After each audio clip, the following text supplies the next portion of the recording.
शुरुआत में हम देखते हैं खतरनाक इंडोमिनस रेक्स मर चुका है और अब द्वीप सुरक्षित है, लेकिन असली मुसीबत अब शुरू होती है। द्वीप का ज्वालामुखी तेजी से एक्टिव हो रहा होता है, लावा हर तरफ फैल रहा है और सारे डायनासोर अपनी जान बचाने के लिए भाग रहे होते हैं। हालात ऐसे हो जाते हैं कि फिर से उनके खत्म होने का खतरा सामने आ जाता है। इसी बीच इंसान फिर वही गलती करता है। वैज्ञानिक हेनरी, जो पहले पार्क का हिस्सा था, अपने एक्सपेरिमेंट्स को छोड़ नहीं पाता। वो चुपके से कुछ भाड़े के सैनिकों को द्वीप पर भेजता है ताकि इंडोमिनस रेक्स के अवशेष हासिल किए जा सके। उसका मकसद होता है उस डीएनए को इस्तेमाल करके एक और ज्यादा खतरनाक नया डायनासोर बनाना, इंडोरैप्टर। सोल्जर्स एक अंडर वाटर एरिया में पहुंचते हैं जहां विशाल समुद्री डायनासोर मोसासोरस रहता है। बड़ी मुश्किल से वो लोग हड्डी का सैंपल निकाल लेते हैं, लेकिन जैसे ही वो वापस जाने लगते हैं, अचानक अंधेरे पानी में एक विशाल साया नजर आता है, भूखा मोसासोरस। वो एक ही झटके में सबमरीन को निगल जाता है। ऊपर जमीन पर टीम को कुछ समझ नहीं आता और वो जल्दी जल्दी वहाँ से निकलने की कोशिश करते हैं, लेकिन तभी एक और खतरा सामने आ जाता है। टी-रेक्स। भागते हुए सिस्टम खराब हो जाता है और दरवाजा ठीक से बंद नहीं हो पाता। हेलीकॉप्टर से किसी तरह एक आदमी को बचा लिया जाता है, लेकिन जब हेलीकॉप्टर पानी के ऊपर से गुजरता है तो वही मोसासोरस उछलकर उसे भी निगल जाता है। आखिर में मिशन पूरा तो हो जाता है, लेकिन 3 लोगों की जान चली जाती है और मोसासोरस आजाद हो जाता है। उधर इस पूरी घटना की खबर दुनिया भर में फैल जाती है। अमेरिका की सीनेट में बहस शुरू होती है, क्या इन डायनासोर को बचाया जाए या उन्हें अपने हाल पर छोड़ दिया जाए। कुछ लोग उन्हें बचाने के पक्ष में होते हैं, लेकिन डॉक्टर मैल्कम जैसे लोग इसका विरोध करते हैं, क्योंकि उनके हिसाब से इंसान पहले ही बहुत बड़ी गलती कर चुका है। कहानी आगे बढ़ती है और अब फैसला इंसानों के हाथ में आ जाता है। एक तरफ कुछ लोग कहते हैं कि डायनासोर्स को बचाना नहीं चाहिए। उनका मानना होता है कि ये जीव पहले ही लाखों साल पहले खत्म हो चुके थे और इन्हें वापस लाना कुदरत के खिलाफ था। अब जब आइलैंड पर ज्वालामुखी फटने वाला है तो इन्हें उसी के साथ खत्म हो जाने देना चाहिए, यही सही होगा। डॉक्टर मैल्कम भी इसी बात का समर्थन करते हैं, लेकिन उनकी इस बात पर वहाँ मौजूद लोग गुस्सा हो जाते हैं और उन्हें बेरहम तक कह देते हैं। दूसरी तरफ कुछ लोग डायनासोर्स को बचाने के हक में होते हैं। इस तरफ की लीडर क्लेयर होती है, जो पहले पार्क चलाती थी लेकिन अब डायनासोर्स को बचाने के लिए काम कर रही है। वो हर जगह लोगों से मदद मांगती है ताकि डायनासोर्स को बचाने के लिए कोई कानून बन सके, लेकिन आखिर में हुकूमत साफ मना कर देती है। वो कहती है कि इस मामले में कोई कार्रवाई नहीं होगी। ये सुनकर क्लेयर पूरी तरह टूट जाती है, क्योंकि उसकी सारी मेहनत बेकार चली जाती है। तभी अचानक उसे एक फोन आता है जो उसकी उम्मीद वापस जगा देता है। उसे एक बड़े आलीशान घर में बुलाया जाता है जिसका मालिक बेंजामिन होता है, वही आदमी जो पहले जुरासिक पार्क के फाउंडर का पार्टनर रह चुका होता है। वहाँ पहुंचकर क्लेयर को उनके पुराने ताल्लुकात और एक नए प्लान के बारे में पता चलता है कि बेंजामिन और हैमंड का एक ही सपना था, खत्म हो चुके डायनासोर्स को फिर से जिंदा करना। इसी सपने को पूरा करने के लिए उन्होंने अपने घर के नीचे एक सीक्रेट लैब बनाई थी जहाँ साइंटिस्ट हेनरी काम करता था। यहीं पर पुराने मच्छरों से डीएनए निकालकर डायनासोर्स को वापस लाने का काम शुरू हुआ था। थोड़ी देर बात करने के बाद इलाई क्लेयर को असली वजह बताता है कि उसे यहाँ क्यों बुलाया गया है। बेंजामिन को भी आइलैंड पर आने वाले ज्वालामुखी के खतरे का पता चल चुका होता है। वो कहता है कि ये डायनासोर्स उसकी और हैमंड की पूरी जिंदगी की मेहनत है। इलाई बताता है कि बेंजामिन के पास एक और आइलैंड है जो दुनिया से अलग है और वहाँ का माहौल डायनासोर्स के लिए बिल्कुल सही है। अगर उन्हें वहाँ ले जाया जाए तो वो बिना किसी खतरे के आराम से जी सकते हैं। तभी बेंजामिन खुद व्हील चेयर पर वहाँ आता है और क्लेयर का हाथ पकड़कर उससे कहता है कि वो इन डायनासोर्स को बचाए। क्लेयर भी बिना मना किए इस काम के लिए तैयार हो जाती है। इसके बाद वो लोग प्लान बनाते हैं। इलाई बताता है कि पुराने जुरासिक पार्क में हर डायनासोर के शरीर में एक ट्रैकिंग चिप लगाई गई थी। क्लेयर, जो पहले पार्क की मैनेजर रह चुकी है, उस सिस्टम को फिर से चालू करके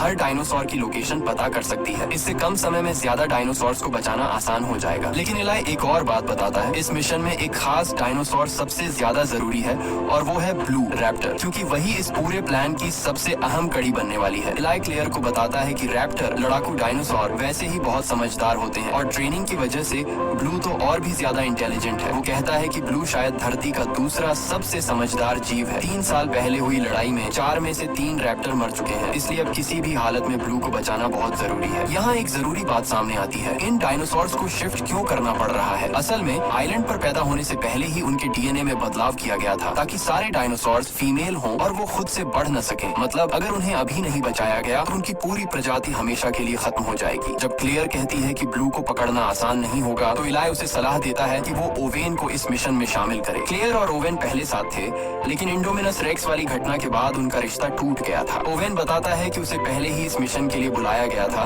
लेकिन उसने मना कर दिया था क्योंकि वो अपनी नई जिंदगी में खुश था। क्लेयर उससे ज्यादा बहस नहीं करती, बस इतना कहती है कि वो अपने अंदर की अच्छाई को नजरअंदाज न करे और वहाँ से चली जाती है। बाद में ओवेन अपने पुराने वीडियो देखता है जिसमें वो रैप्टर्स को ट्रेन करता था। उसे याद आता है कि 4 में से अब सिर्फ ब्लू ही बची है। आखिरकार वो अपने दिल की सुनता है और इस मिशन में शामिल होने का फैसला कर लेता है। अब एक टीम तैयार होती है, क्लेयर, ओवेन, एक डॉक्टर और एक प्रोग्रामर। सब लोग प्लेन में बैठकर आइलैंड की तरफ निकलते हैं। कुछ ही समय में वो वहाँ पहुँच जाते हैं। जो आइलैंड पहले हजारों टूरिस्ट से भरा रहता था, अब ज्वालामुखी की वजह से खतरे की जगह बन चुका है। वहाँ उनका सामना एक भाड़े के सैनिकों के लीडर से होता है जो खुद को उनकी मदद के लिए आया हुआ बताता है। लेकिन ओवेन को शुरुआत से ही उस पर शक होता है कि मामला उतना सीधा नहीं है। अब लोग तैयार होकर गाड़ियों में बैठकर आइलैंड के अंदर वाले हिस्से की तरफ बढ़ते हैं। जैसे ही वो कंट्रोल सेंटर पहुंचते हैं, अचानक एक जोरदार आवाज आती है। एक लड़की बाहर देखती है और तुरंत गाड़ी से उतर जाती है। तभी उनके सामने एक बहुत बड़ा डायनासोर आता है जिसकी ऊंचाई बहुत ज्यादा होती है, लेकिन वो घास खाने वाला होता है, इसीलिए किसी पर हमला नहीं करता। सब लोग थोड़ा राहत की सांस लेते हैं। प्लान के मुताबिक फ्रैंकलिन सिस्टम चालू करता है और क्लेयर अपने हाथ से लॉग इन करके ट्रैकिंग सिस्टम रीस्टार्ट करती है। तुरंत स्क्रीन पर आइलैंड के सारे डायनासोर्स की लोकेशन दिखने लगती है। थोड़ी ही देर में ब्लू रैप्टर की लोकेशन भी मिल जाती है। क्योंकि ये मिशन का सबसे जरूरी हिस्सा है, इसलिए ओवेन खुद जाने का फैसला करता है और उसके साथ व्हिटली और डॉक्टर भी जाते हैं। लेकिन गाड़ियों की आवाज से ब्लू सतर्क हो जाती है और लगातार जगह बदलती रहती है, जिससे उसे पकड़ना मुश्किल हो जाता है। तब ओवेन अकेले जाने का फैसला करता है। वो जमीन पर बने ताजा निशानों को फॉलो करते हुए एक खाली जगह पर पहुंचता है जहां उसे आखिरकार ब्लू मिलती है 3 साल बाद। शुरुआत में ब्लू उसे पहचानती नहीं और उस पर भरोसा भी नहीं करती। वो उससे दूर रहने की कोशिश करती है, लेकिन ओवेन धीरे धीरे उसे शांत करता है, अपने पुराने ट्रेनिंग वाले तरीके इस्तेमाल करता है। आखिरकार ब्लू को पुरानी बातें याद आने लगती हैं और वो थोड़ा भरोसा करने लगती है। ऐसे ही ओवेन ब्लू के करीब पहुंचता है, तभी अचानक एक बेहोशी का तीर आकर उसे लग जाता है। ओवेन गुस्से में चिल्लाता है कि सिग्नल का इंतजार करो, लेकिन व्हिटली और उसके लोग उसकी बात नहीं मानते। ब्लू को लगता है कि उस पर हमला हो रहा है, इसलिए वो बचाव में हमला कर देती है। तभी एक सैनिक डर कर गोली चला देता है जो ब्लू को लग जाती है। बेहोशी की दवा और गोली दोनों के असर से ब्लू गिर जाती है। ये देखकर ओवेन भड़क जाता है और व्हिटली पर हमला करने जाता है, लेकिन वो भी उसे बेहोशी का तीर मार देता है। हालत और खराब हो जाती, लेकिन डॉक्टर समय पर आकर तीर निकाल देती है, वरना ओवेन की जान भी जा सकती थी। डॉक्टर गुस्से में बंदूक उठाकर व्हिटली को धमकाती है कि अगर उसने ओवेन को नहीं छोड़ा तो वो ब्लू का इलाज नहीं करेगी। मजबूरी में व्हिटली मान जाता है। दूसरी तरफ कंट्रोल सेंटर में क्लेयर और फ्रैंकलिन डायनासोर्स को मॉनिटर कर रहे होते हैं।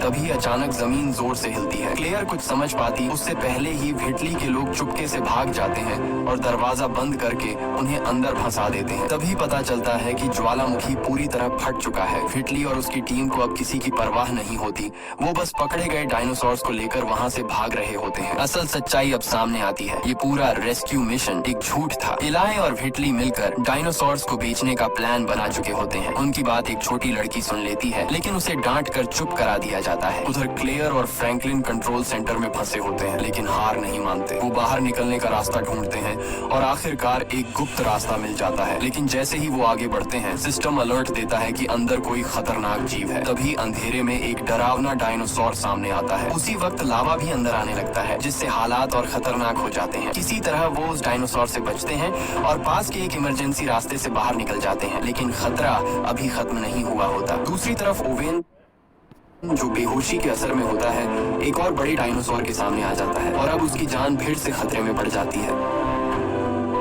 वो उसे मारने की बजाय अपनी जीभ से बार बार चाटता है और इसी से ओवेन को होश आ जाता है, लेकिन उसका आधा शरीर अभी भी काम नहीं कर रहा होता। तभी ज्वालामुखी फटने लगता है और वो डायनासोर खुद जान बचाकर भाग जाता है, जबकि ओवेन वहीं जमीन पर पड़ा रह जाता है। चारों तरफ आग, धुआं और लावा फैलने लगता है। हालात बहुत खराब हो जाते हैं। ओवेन किसी तरह अपनी बची हुई ताकत से धीरे धीरे खुद को खींचकर एक सूखे पेड़ के पीछे ले जाता है। तभी अचानक ज्वालामुखी जोर से फटता है और पत्थर व आग पूरी आइलैंड पर फैलने लगती है। मौत बिल्कुल सामने खड़ी होती है। आखिरी समय पर ओवेन पूरी ताकत लगाकर उठता है और धुएं के बीच से भाग निकलता है। उसके पीछे पीछे बहुत सारे डायनासोर्स भी जान बचाने के लिए भाग रहे होते हैं। हर तरफ भगदड़ मच जाती है। उसी दौरान क्लेयर और फ्रैंकलिन भी उससे मिल जाते हैं और तीनों मिलकर भागने लगते हैं। भागते भागते उन्हें एक गोल कांच वाली गाड़ी जायरोस्फीयर मिलती है, जिसमें सिर्फ 2 लोग बैठ सकते हैं। ओवेन तुरंत क्लेयर और फ्रैंकलिन को उसमें बैठने को कहता है, लेकिन तभी एक खतरनाक मांस खाने वाला डायनासोर उन्हें उन्हें देख लेता है। वो बहुत तेज होता है, इसलिए तीनों वहीं रुक जाते हैं और हिलने की हिम्मत नहीं करते। तभी अचानक एक और बड़ा डायनासोर आ जाता है और उस खतरनाक शिकारी का ध्यान अपनी तरफ खींच लेता है। दोनों आपस में भिड़ जाते हैं और इसी मौके का फायदा उठाकर ओवेन और उसके साथी अपनी जान बचाने की कोशिश करते हैं। जब दो बड़े डायनासोर्स आपस में लड़ रहे होते हैं, तभी उनकी टक्कर से जायरोस्फीयर पलट जाती है और दरवाजा लॉक हो जाता है। क्लेयर और फ्रैंकलिन अंदर फंस जाते हैं, जबकि ओवेन बाहर रह जाता है। इसी बीच वो सींग वाला डायनासोर हार जाता है और खतरनाक शिकारी फिर से ओवेन पर हमला करने के लिए आगे बढ़ता है। लेकिन ठीक उसी वक्त अचानक टी-रेक्स आ जाता है और उस शिकारी को पकड़कर गिरा देता है। ओवेन एक पल के लिए हैरान रह जाता है। 3 साल बाद वही डायनासोर फिर उसकी जान बचाता है, लेकिन सोचने का समय नहीं होता, क्योंकि ज्वालामुखी फिर से फटता है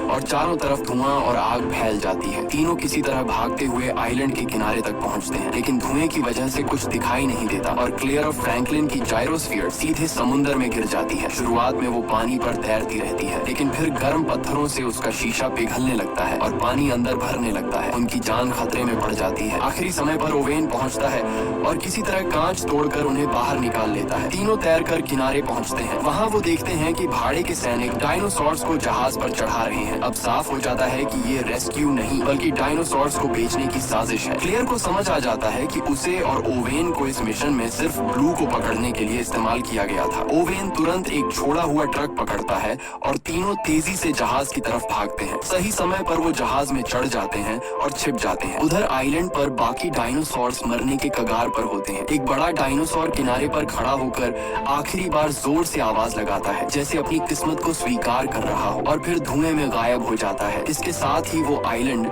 जहां डायनासोर्स को दोबारा जिंदा किया गया था, हमेशा के लिए खत्म हो जाता है। दूसरी तरफ एक बड़े बंगले में इलाय अब डायनासोर्स की नीलामी की तैयारी कर रहा होता है। अब उसका असली प्लान सामने आता है। वो इन डायनासोर्स को बेचकर बहुत पैसा कमाना चाहता है और फिर से खतरनाक जेनेटिक एक्सपेरिमेंट शुरू करना चाहता है। इलाय का असली प्लान साफ हो जाता है। वो डायनासोर्स को सेना में इस्तेमाल करने के बजाय उन्हें बेचकर पैसा कमाना चाहता है। उसकी मदद कर रहा होता है वही साइंटिस्ट हेनरी, जो पहले भी खतरनाक एक्सपेरिमेंट कर चुका है। इंडोमिनस रेक्स के मरने के बाद भी हेनरी रुका नहीं। उसने उसके डीएनए से एक नया और ज्यादा खतरनाक क्रीचर बना दिया, इंडोरैप्टर, जो इंसानों के इशारे समझ सकता है और लड़ाई के लिए बनाया गया है। उधर जहाज पर ओवेन और उसके साथी छिपकर ब्लू ढूंढ लेते हैं। ब्लू को गोली लगी होती है और वो बुरी तरह घायल होती है। डॉक्टर कहती है कि पहले उसका खून रोकना पड़ेगा और इसके लिए खून चाहिए होगा। सबसे करीब मैच टी-रेक्स का होता है। ओवेन और क्लेयर जान जोखिम में डालकर उसके पास जाते हैं, क्योंकि उसे बेहोश किया गया होता है, इसलिए वो उसके पास पहुंच जाते हैं। लेकिन जैसे ही वो खून निकालने वाले होते हैं, टी-रेक्स अचानक जाग जाता है और हालात बेहद खतरनाक हो जाते हैं। क्लेयर ऊपर से निकलकर दरवाजा खोलती है और किसी तरह ओवेन बच निकलता है। आखिरकार वो लोग खून ले आते हैं। डॉक्टर ब्लू का ऑपरेशन करती है और उसके शरीर से गोली निकाल देती है। इस दौरान ओवेन देखता है कि ब्लू की आंख से आंसू निकलते हैं, जिससे ये साबित होता है कि डायनासोर सिर्फ जानवर नहीं, बल्कि महसूस करने वाले जीव हैं। दूसरी तरफ बंगले में छोटी लड़की मेजी को सच्चाई का पता चल जाता है कि डायनासोर्स को बचाया नहीं जा रहा, बल्कि बेचा जा रहा है। वो अपने दादा को बताती है, लेकिन वो उस पर यकीन नहीं करते। तब मेजी खुद सच जानने के लिए सीक्रेट लैब में चली जाती है। वहाँ वो पुरानी वीडियो देखती है।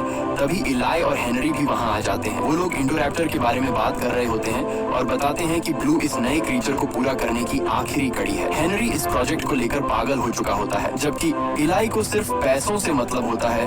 उसे ब्लू की जान की कोई परवाह नहीं होती। वो सिर्फ ये देख रहा होता है कि नया बनाया गया खतरनाक डायनासोर कितने में बिकेगा। इसी बात पर उसका और हेनरी का जोरदार झगड़ा हो जाता है। दूसरी तरफ मेजी ये सब छुपकर सुन रही होती है। अचानक एक बंद कमरे के पीछे से कोई खतरनाक क्रीचर उसे पकड़ने की कोशिश करता है, लेकिन वो किसी तरह बचकर भाग जाती है। तभी इलाय उसे देख लेता है और उसे कमरे में बंद कर देता है। उधर जहाज आखिरकार किनारे पहुंच जाता है। फ्रैंकलिन गलती से मजदूरों के बीच फंस जाता है और उसे भी डायनासोर्स उतारने के काम में लगा दिया जाता है। वहीं ओवेन और क्लेयर छुपकर एक ट्रक में बैठ जाते हैं और डायनासोर्स के साथ उसी काफिले में बंगले की तरफ पहुंच जाते हैं। जैसे ही डायनासोर्स को कंटेनरों से निकालकर लिफ्ट के जरिए नीचे ले जाया जाता है, जोरदार आवाजें आने लगती हैं। ये आवाजें बेंजामिन तक पहुंचती हैं और उसे मेजी की बात याद आती है। तब उसे समझ आता है कि उसका डायनासोर्स को बचाने वाला प्लान असल में नीलामी में बदल दिया गया है। वो तुरंत इलाय को बुलाता है और उससे सच्चाई पूछता है। अब जब इलाय को लगता है कि उसकी सच्चाई सामने आ गई है और वो पकड़ा जा सकता है, तो वो हद पार कर देता है। वो बेंजामिन को ही मार देता है। दूसरी तरफ ओवेन और क्लेयर भी अंदर घुसने की कोशिश कर रहे होते हैं, लेकिन गार्ड उन्हें पहचान लेते हैं और पकड़कर नीचे बंद कर देते हैं। थोड़ी देर बाद इलाय उनके सामने आता है और अपने काम को सही ठहराने की कोशिश करता है, लेकिन ओवेन और क्लेयर उसकी बातों में नहीं आते और उसे जवाब देते हैं। अब इलाय का ध्यान पूरी तरह अपने अगले कदम पर होता है, डायनासोर्स की नीलामी। बड़े बड़े बड़े अमीर लोग वहाँ पहुँचने लगते हैं। उधर मेजी किसी तरह कमरे से निकलकर अपने दादा के पास जाती है, लेकिन वहाँ पहुँचकर जो वो देखती है उससे सब कुछ बदल जाता है। मेजी अपने दादा के कमरे में होती है, तभी उसे इलाई की आवाज सुनाई देती है। वो तुरंत छुपने के लिए अलमारी में घुस जाती है। इलाई बाहर आकर नौकरानी के सामने ऐसा दिखाता है जैसे बेंजामिन की मौत अचानक हुई हो, फिर वो उसे नौकरी से निकाल देता है। नौकरानी मेजी के लिए रुकना चाहती है, लेकिन इलाई उसे अपने अधिकार से दबाकर भेज देता है। छुपी हुई मेजी ये सब सुन लेती है और उसे एक फोटो में अपने जैसी दिखने वाली लड़की भी नजर आती है, जिससे वो और डर जाती है। उधर नीचे कैद में क्लेयर को पछतावा होता है कि उसने गलत लोगों पर भरोसा किया और ओवेन को भी इस मुसीबत में डाल दिया। ओवेन फिर भी हार नहीं मानता। उसे पास वाले कमरे में एक ऐसा डायनासोर दिखता है जिसके सिर की हड्डी बहुत मजबूत होती है। वो उसे आवाज देकर उकसाता है और वो डायनासोर दीवार तोड़ देता है। फिर उसी की मदद से वो लोग जेल का दरवाजा भी तोड़कर बाहर निकल जाते हैं। जैसे ही वो बाहर आते हैं, उनकी मुलाकात मेजी से होती है। मेजी रो रही होती है क्योंकि उसके दादा मर चुके हैं और उसका ख्याल रखने वाला भी जा चुका है। अब वो पूरी तरह अकेली होती है। ये देखकर ओवेन और क्लेयर फैसला करते हैं कि उसे अपने साथ लेकर निकलेंगे। इसी बीच ऊपर नीलामी शुरू हो चुकी होती है। बड़े बड़े अमीर लोग डायनासोर्स को खरीदने के लिए बोली लगा रहे होते हैं। हर कोई जल्दी में है कि कहीं मौका हाथ से न निकल जाए। इलाई स्क्रीन पर बढ़ती कीमत देखकर खुश हो रहा होता है। फिर माहौल को और गर्म करने के लिए इलाई एक नया खतरनाक क्रीचर दिखाता है, इंडोरैप्टर। ये ऐसा डायनासोर है जो इंसानों के इशारे समझ सकता है और उसे खास तौर पर लड़ाई के लिए बनाया गया है। उसकी खासियतें देखकर सब हैरान रह जाते हैं और उसकी कीमत लाखों करोड़ों में पहुंच जाती है। हालांकि वो अभी पूरी तरह तैयार नहीं होता क्योंकि उसमें ब्लू का डीएनए बाकी होता है, लेकिन पैसों के लालच में इलाई फिर भी उसे बेचने के लिए तैयार हो जाता है। इंडोरैप्टर को 2300 लाख की शुरुआती कीमत पर नीलामी में शामिल कर दिया जाता है। ये देखकर हेनरी को बहुत गुस्सा आता है क्योंकि उसके हिसाब से ये क्रीचर अभी पूरा नहीं बना था। उसे लगता है कि उसकी मेहनत को समझे बिना ही लोग इसे बेचने पर तुले हुए हैं। ओवेन ये सब देख रहा होता है। उसे पहले की घटनाएं याद होती हैं और वो समझ जाता है कि ये नया डायनासोर पहले से भी ज्यादा खतरनाक है। इसलिए वो फैसला करता है कि किसी भी हालत में इसे यहाँ से बाहर नहीं जाने देगा। जैसे ही नीलामी खत्म होने वाली होती है, ओवेन एक प्लान बनाता है। वो उस मजबूत सिर वाले डायनासोर जिसे पहले उसने छुड़ाया था को नीलामी हॉल में छोड़ देता है। वो डायनासोर अंदर आते ही सब कुछ तोड़ फोड़ करने लगता है। पूरा हॉल अफरा तफरी में बदल जाता है और लोग जान बचाकर भागने लगते हैं। सैनिक उसे मारने की कोशिश करते हैं, लेकिन ओवेन बीच में आकर उन्हें रोक देता है। वो बिना हथियार के ही सब पर भारी पड़ता है और हालात और बिगड़ जाते हैं। इलाई तुरंत आदेश देता है कि इंडोरैप्टर को वहाँ से हटाया जाए, लेकिन तब तक बहुत देर हो चुकी होती है। उधर खरीदार डर कर भाग जाते हैं और नीलामी रुक जाती है। इसी बीच हिटली वापस आता है और उस खतरनाक डायनासोर को देखकर उसके लालच में आ जाता है। वो उसे बेहोशी का तीर मारता है और उसके पिंजरे के अंदर चला जाता है, सिर्फ उसके दांत निकालकर ट्रॉफी बनाने के लिए। लेकिन वो एक बड़ी गलती कर देता है क्योंकि जो डायनासोर उसे बेहोश लग रहा था वो असल में पूरी तरह होश में होता है और अगले ही पल कुछ ऐसा होता है जो सबको हिला कर रख देता है। वो उस पर हमला कर देता है और हिटली अपनी जान गंवा बैठता है। अब ये खतरनाक क्रीचर आजाद हो चुका होता है और पूरा बंगला मौत के खतरे में आ जाता है। उधर ओवेन, क्लेयर और मेजी को अभी तक पता नहीं होता कि इंडोरैप्टर भाग चुका है। वो वहाँ से निकलने की कोशिश करते हैं, तभी इलाई रास्ता रोक लेता है। मेजी को अपने खिलाफ देखकर वो एक बड़ा राज खोल देता है। वो बताता है कि मेजी असल में बेंजामिन की असली पोती नहीं बल्कि उसकी बेटी का क्लोन है जिसे वापस पाने के लिए बनाया गया था। लेकिन इलाई अपनी बात पूरी कर पाता उससे पहले ही इंडोरैप्टर अचानक आकर उसके आदमियों पर हमला कर देता है। ये देखकर सबके होश उड़ जाते हैं और अब हर कोई सिर्फ अपनी जान बचाने के बारे में सोचता है। दूसरी तरफ लैब में हेनरी भागने की तैयारी कर रहा होता है। वो सारे जरूरी सामान पैक करता है और ब्लू का खून भी लेना चाहता है ताकि कहीं और फिर से खतरनाक डायनासोर बना सके। लेकिन डॉक्टर बताती है कि ब्लू के खून में अब दूसरे डायनासोर्स का खून मिल चुका है, इसलिए शुद्ध डीएनए लेना मुमकिन नहीं। इसी बीच फ्रैंकलिन छुप कर आता है और हेनरी को बेहोशी की दवा देकर गिरा देता है। लेकिन जैसे ही वो भागने लगता है, हेनरी के आदमी उसे पकड़ लेते हैं। हालात फिर बिगड़ जाते हैं। तभी डॉक्टर चुपके से पिंजरा खोल देती है और ब्लू को आजाद कर देती है। अब इंसानों और डायनासोर्स के बीच खतरनाक टकराव शुरू हो जाता है। गोलियों के बीच लैब में गैस लीक होने लगती है, जिससे हर पल धमाके का खतरा बढ़ जाता है। और ठीक उसी समय ब्लू कुछ ऐसा महसूस करती है जो बाकी किसी को नहीं दिखता। एक बड़ा खतरा आने वाला है और अगले ही पल हालात और भी खतरनाक हो जाते हैं। लैब में धमाके के बाद ब्लू और बाकी लोग तो बच जाते हैं, लेकिन पूरे सिस्टम के बंद होने से जहरीली गैस तेजी से फैलने लगती है। दूसरी तरफ बंगले के अंदर ओवेन, क्लेयर और मेजी भाग रहे होते हैं। तभी इंडोरैप्टर उनका पीछा करने लगता है। वो लोग सीढ़ियों से ऊपर भागते हैं, लेकिन ये खतरनाक क्रीचर भी आसानी से उनके पीछे आ जाता है। इंडोरैप्टर अपनी तेज सूंघने की ताकत से उन्हें ढूंढने लगता है। ओवेन लोग छुप जाते हैं और पकड़े जाने से बचने के लिए बिजली तक बंद कर देते हैं, लेकिन उसी समय लैब में सिस्टम दोबारा चालू हो जाता है और लाइट्स वापस आ जाती हैं, जिससे उनका छुपना मुश्किल हो जाता है। मजबूरी में ओवेन और क्लेयर मेजी को भागने को कहते हैं, लेकिन इंडोरैप्टर उसका पीछा करता हुआ सीधे उसके कमरे तक पहुंच जाता है। वो खिड़की से अंदर घुसता है और डरी हुई मेजी को देखता है। जैसे ही वो हमला करने वाला होता है तभी ओवेन अंदर आकर उस पर गोली चलाता है, लेकिन उसके पास सिर्फ 3 गोलियां होती हैं जो ज्यादा असर नहीं करती। अब इंडोरैप्टर धीरे धीरे ओवेन की तरफ बढ़ता है, जैसे उसे खत्म करने वाला हो। तभी अचानक ब्लू वहां पहुंचती है और दोनों खतरनाक डायनासोर्स आपस में लड़ने लगते हैं। दोनों की लड़ाई बहुत जबरदस्त होती है। इस मौके का फायदा उठाकर ओवेन मेजी को लेकर वहां से निकलने की कोशिश करता है, लेकिन इंडोरैप्टर गिरने के बाद फिर उठता है और उन्हें घेर लेता है। ऊपर से बारिश शुरू हो जाती है, जिससे हालात और खराब हो जाते हैं और मेजी फिसलने लगती है। जब सब कुछ खत्म होता हुआ लगता है तभी क्लेयर वापस आती है और इंडोरैप्टर का ध्यान अपनी तरफ खींचती है। ओवेन और क्लेयर मिलकर उसे जाल में फंसाने की कोशिश करते हैं। वो उसे कांच की छत की तरफ ले जाते हैं ताकि वो नीचे गिर जाए, लेकिन इंडोरैप्टर इतनी आसानी से हार मानने वाला नहीं होता। वो वापस ऊपर चढ़ आता है। अब ओवेन के पास कोई प्लान नहीं बचता और तभी आखिरी उम्मीद बनकर ब्लू फिर से सामने आती है, पूरी ताकत के साथ हमला करने के लिए। इंडोरैप्टर के मरने के बाद भी खतरा खत्म नहीं होता, क्योंकि लैब में हुए धमाके की वजह से जहरीली गैस पूरे अंडरग्राउंड में फैलने लगती है। क्लेयर, ओवेन और बाकी लोग समझ जाते हैं कि अगर जल्दी कुछ नहीं किया गया तो वहाँ बंद सारे डायनासोर दम घुटने से मर जाएंगे। आखिरकार दरवाजा खोल दिया जाता है और सारे डायनासोर आजाद होकर बाहर निकल जाते हैं। कुछ जंगल की तरफ भागते हैं, कुछ शहरों के करीब पहुंच जाते हैं। यानी अब इंसान और डायनासोर एक ही दुनिया में साथ रहने वाले हैं। बाहर निकलने के बाद ओवेन और ब्लू का इमोशनल सीन आता है। ओवेन उसे अपने साथ चलने के लिए कहता है, लेकिन ब्लू मना कर देती है। वो इंसानों के साथ नहीं जाना चाहती और अपनी आजादी चुनती है। वो जंगल की तरफ चली जाती है और ओवेन समझ जाता है कि अब उनका रास्ता अलग है। कहानी यही ये मैसेज देती है कि इंसान ने अपनी हद पार कर दी थी। जीन टेक्नोलॉजी का इस्तेमाल करके जो दरवाजा खोला गया था उसे अब बंद नहीं किया जा सकता। अब एक नई दुनिया शुरू हो चुकी है जहां इंसानों को डायनासोर के साथ जीना सीखना पड़ेगा।